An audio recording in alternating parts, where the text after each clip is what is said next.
Voters in Nepal have expressed hope as the country heads into a pivotal general election on March 5, with nearly 19 million voters choosing the new prime minister following last year's Gen Z-led uprising.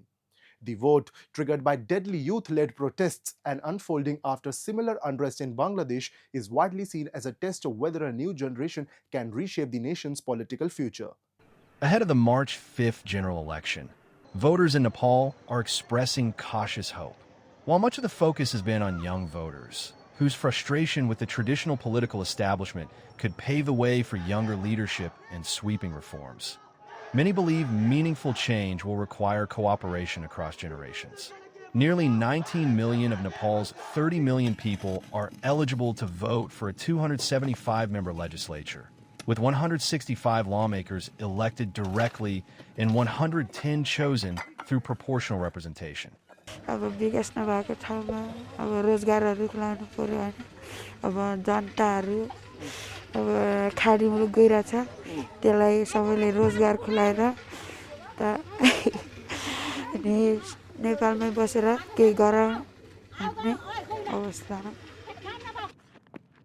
Long plagued by instability, the Himalayan nation between China and India has seen 32 government changes since 1990, stalling its agrarian economy and pushing millions to seek employment overseas. Around 1 million new voters, most of them youth energized by last year's protests, have joined the electorate, intensifying calls to overhaul the political system and generate formal jobs with better pay. Rapper-turned-politician and a former mayor of Kathmandu, Balendra Shah, is challenging former PM KP Sharma Ali, who resigned following the deadly crackdown on demonstrators.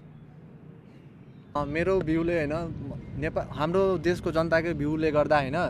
Yo election धेरै नै important जस्तो लाग्छ किनभने हामी जस्तै young generation हैन सपना बोकेका ठुलो ठुलो मान्छेहरूले ज्यान गुमायो हैन हाम्रो साथीभाइहरू ज्यान गुमाएका छन् भने हामीले यो इलेक्सनलाई धेरै महत्त्वपूर्ण लिएका छौं के